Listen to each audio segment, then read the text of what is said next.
Salut, je m'appelle Seb Muller, bienvenue sur USM Fabrication. Aujourd'hui, je teste pour vous la perceuse établie de chez Parkside. C'est parti! Avant de débuter, je tiens à préciser que ces vidéos ne s'adressent pas seulement aux professionnels, mais également aux particuliers qui souhaitent s'équiper à moindre coût. Dans de futures vidéos, je testerai du matériel plus haut de gamme destiné à des professionnels ou à des gens ayant un budget plus conséquent pour s'équiper. Alors la perceuse qu'on va tester aujourd'hui, c'est la perceuse établie Parkside PTBM 500 E5. Alors la puissance de raccordement, c'est une 500 watts. La vitesse va de 500 à 2500 tours par minute. Le mandrin, c'est un B16, c'est-à-dire que le perçage peut se faire de diamètre 1,5 mm jusqu'au diamètre 16 mm. La course de perçage, c'est 50 mm et l'angle du plateau est inclinable à 45 degrés dans les deux sens. Comme d'habitude, on va procéder au déballage. Donc je ne l'avais pas déballé avant la vidéo, on va la déballer en direct.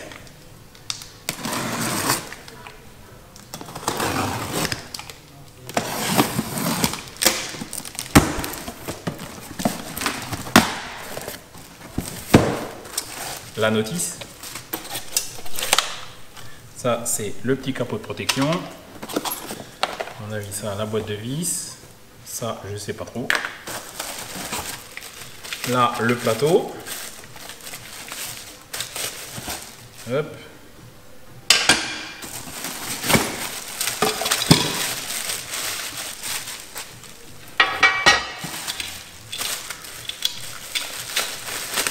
Un petit étau. Donc là, toutes les pièces, dont les manivelles, tout ça.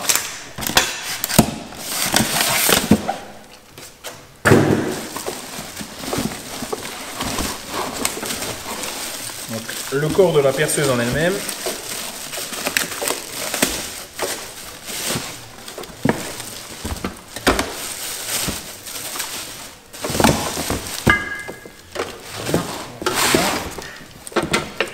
Hop.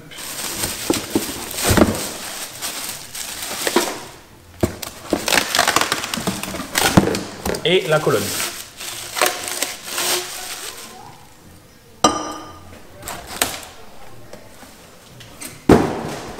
Voilà, il n'y a plus qu'à la monter.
Alors la voilà montée, cette perceuse d'établi.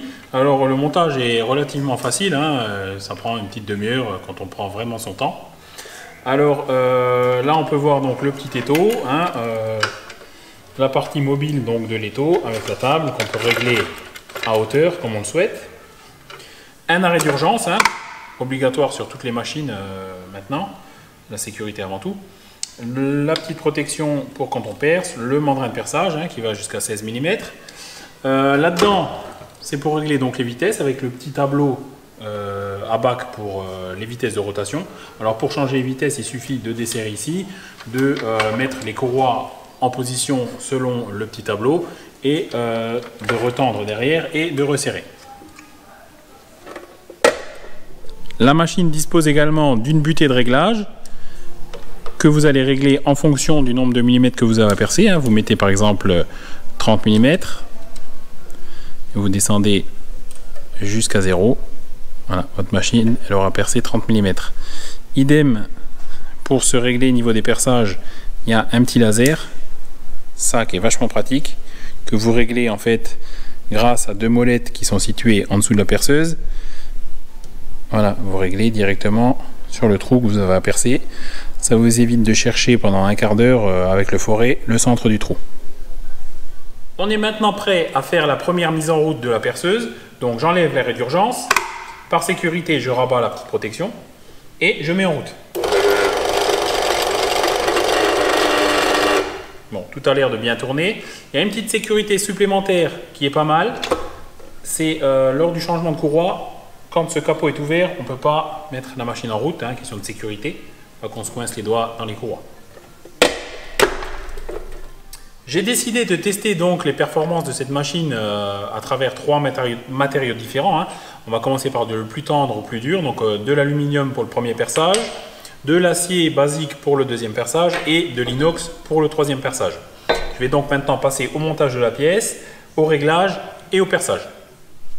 Donc ma pièce en alu, je vais commencer par monter un forêt. Alors j'ai pris un forêt, tout ce qu'il y a de plus standard, hein, HSS qu'on trouve partout, 9, de diamètre 10. Je le monte donc dans le forêt, le mandrin de perçage, pardon. Voilà. Je serre à fond avec la clé prévue à cet effet. Je monte ma pièce dans l'étau que je serre. Alors je vais mettre du laser hein, pour le réglage. Voilà. J'ai déjà pré-réglé avant. Hein. Hop, je serre ma pièce dans l'étau. Je monte tout mon ensemble. Je serre à l'arrière.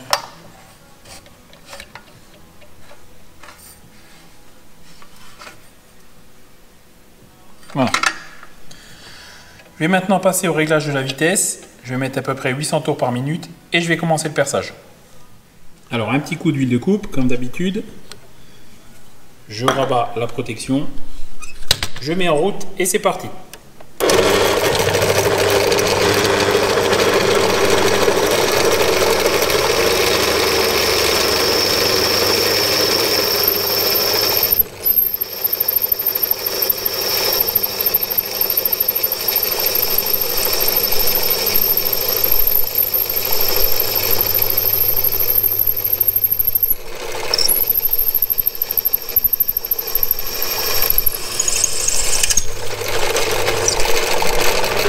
Deuxième essai, le morceau d'acier standard.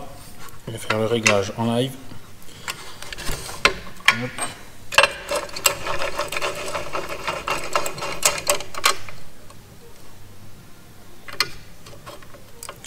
Alors on va essayer de bien se mettre au centre de l'étau pour pas percer dedans, hein. C'est pas mal. Voilà, par contre.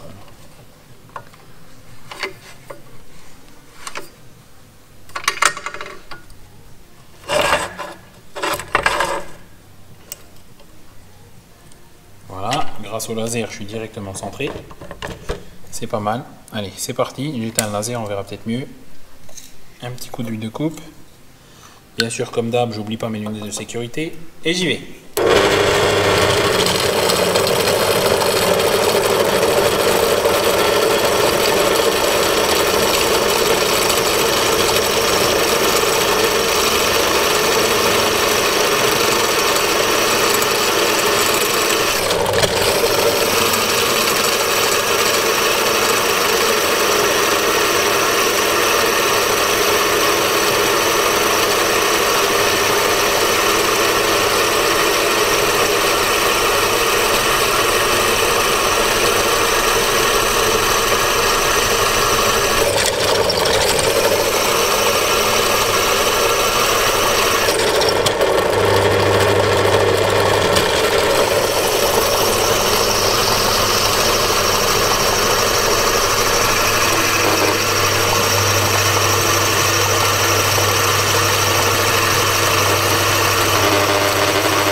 C'est bon?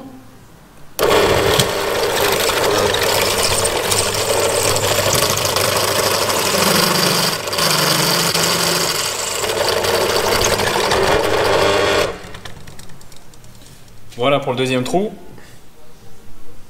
Alors j'ai percé le premier morceau d'aluminium, ça s'est super bien passé, pas de problème.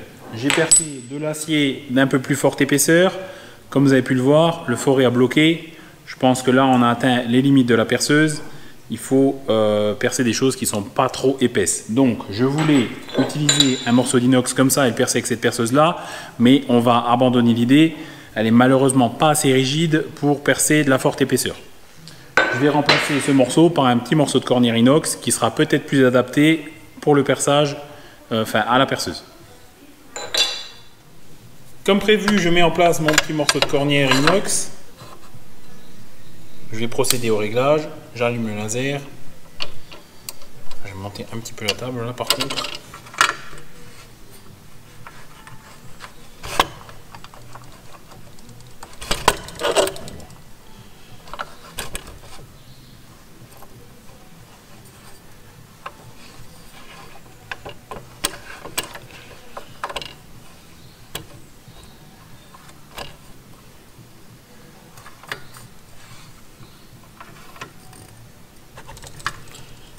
Voilà. J'ai adapté ma vitesse de rotation, j'ai mis le minimum que je pouvais, donc 500 tours, on ne peut pas descendre en dessous sur cette perceuse. Donc un petit peu d'huile de coupe et on va voir ce que ça donne.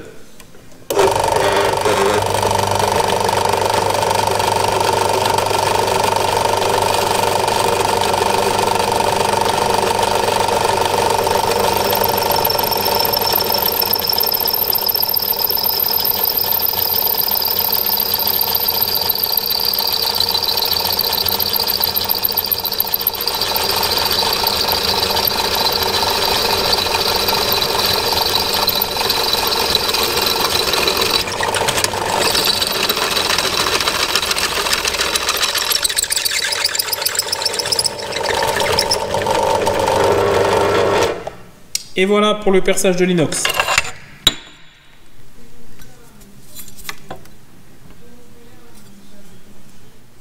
J'ai terminé de percer les 3 pièces. Je vais passer maintenant au contrôle à l'aide du pied à coulisse, le contrôle des cotes.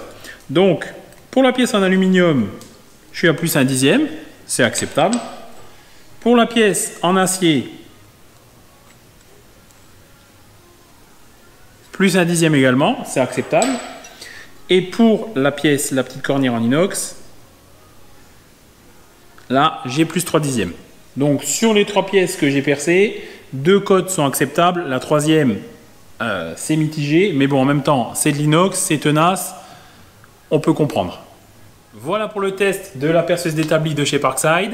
Les points positifs sont la facilité de mise en œuvre, la facilité de montage, le laser qui est super pratique pour repérer ses perçages, le mandrin qui perce jusqu'à diamètre 16 mm. Par contre, les points négatifs et le gros point négatif, c'est le fléchissement de la table, le manque de rigidité de la machine. Alors, c'est à proscrire totalement pour un usage professionnel. Par contre, pour un usage, je dirais, de bricolage et privé, pour percer des petits profils et des petits tubes, elle peut être très utile. J'espère que cette vidéo vous aura plu. Pensez à liker, à partager. Rejoignez USM Fabrication sur Facebook et Instagram. Ciao, à plus!